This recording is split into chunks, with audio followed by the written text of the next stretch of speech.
नमस्कार दोस्तों, इस समय कई दिनों से लगातार बारिश हो रही है और ऐसी स्थितियां जब उत्पन्न होती हैं यानी लगातार बारिश होने के कारण जो है वातावरण का तापमान डाउन हो जाता है और नमी बढ़ जाती है यानी आर्द्रता बढ़ जाती है। और ऐसी स्थिति बनने पर हमारे खेतों में जो फसल खड़ी होती है उसमें फफूंद रोग लगने के काफ़ी आसार बन जाते हैं, यानी फफूंद रोग लगने के कारण ऐसी स्थितियों के बनने पर ही उत्पन्न होते हैं।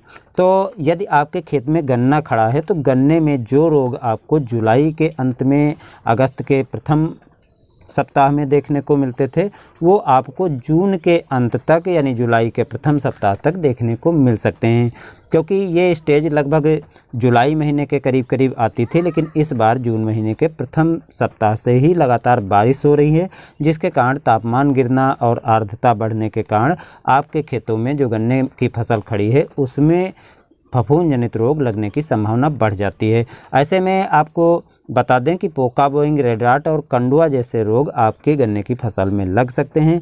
यदि आपके गन्ने में कोई शुरुआती लक्षण दिखाई पड़े जो पोका बोइंग के हैं, ऊपर से आपको अगौले की पाती ऊपर का भाग कटा हुआ दिखाई पड़े या हल्के काले धब्बे दिखने के बाद उसमें पत्तियाँ सड़ी हुई दिखाई पड़े ऊपर का भाग, तो आपको समझ जाना चाहिए कि पोका बोइंग हमारे फसल में लग चुका है। यदि रेड राट है तो आपको रेड राट के लक्षण भी यहाँ पर बता दें कि सबसे पहले रेड राट में आप देखते होंगे कि शुरुआत में पत्तियाँ हल्की पीली पड़ना चालू होते हैं, अगौले की पत्तियाँ पीली पड़ना चालू होंगी, नीचे से जो तने का भाग होता है उसमें से जड़ें निकलना चालू हो जाएंगी और धीरे धीरे पौधा सूखने लगता है। पौधे को तोड़ने पर बहुत तीव्र बदबू आती है और बीज का भाग लाल हो जाता है। या तो उसके पहले के लक्षण आपको दिखाई पड़ेंगे कि पत्तियों पर लाल धारियाँ के निशान जो बीच में पट्टी होती है उस पर लाल धारियाँ आपको दिखाई पड़ेंगी।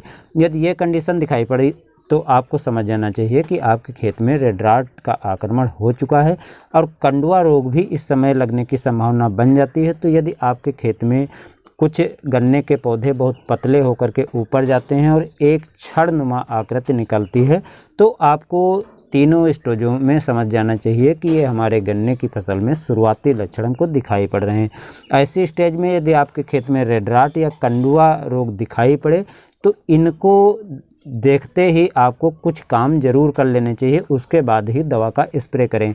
यानी रेड राट लगा हो या कंडुआ लगा हो, जिन पौधों में लग चुका है उन पौधों को सुरक्षित वहां से निकाल लें।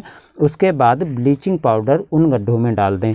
ब्लीचिंग पाउडर डालने के बाद आपको जो है किसी फफूंदनाशी का यूज करना है। फफूंदनाशी आप कोई भी यूज कर सकते हैं, जैसे थायोफिनाइड मिथाइल हो गया या इसके अतिरिक्त कॉपर ऑक्सीक्लोराइड हो गया। इसमें से जो भी आपके पास उपलब्ध हो या जो आपके मार्केट में मिल जाए उसका स्प्रे कर दें। इन रोगों के लगने के दशा में आपको स्प्रे करने पर थोड़ी डोज बढ़ा देनी है और दूसरी बार भी आपको स्प्रे करना आवश्यक है, नहीं तो ये रोग कंट्रोल इतनी जल्दी नहीं होता है। वैसे तो आपको बीज शोधन करके ही बुआई करने से इस पर आप नॉर्मली कंट्रोल कर सकते हैं, लेकिन यदि आपके खेत में ऐसे लक्षण उत्पन्न हो गए हैं, रोग लग चुका है, तो आपको इनको अपनाना है। अपनाने में आपको बता दें, चाहे आप थायोफिनाइड मिथाइल ले रहे हो या कॉपर ऑक्सीक्लोराइड ले रहे हो, इसकी लगभग 600 से 700 ग्राम मात्रा प्रथम स्प्रे में करना है। उसके पहले जिन गड्ढों को आपने जहां से पौधा निकाला है ब्लीचिंग जरूर डाल दें और ब्लीचिंग की मात्रा आप 500 ग्राम 1 एकड़ में यूज कर सकते हैं और गड्ढों में पानी में मिला करके ब्लीचिंग को डालने से ज़्यादा लाभ आपको मिलेगा। तो इस प्रकार से गन्ने में यदि शुरुआती लक्षण में ही आप अपने गन्ने में बचाव कर पाएंगे तो बहुत अच्छी गन्ने की पैदावार ले पाएंगे और आगे रोग लगने जो फफूंद जनित रोग लगते हैं उनका लगने का खतरा भी काफ़ी कम हो जाएगा। आशा करते हैं ये वीडियो में बताई गई जानकारी से आप संतुष्ट होंगे, इसलिए लाइक और शेयर ज़रूर करिए और चैनल पर नए हैं तो सब्सक्राइब कर दीजिए। मिलते हैं नई जानकारी पे। धन्यवाद।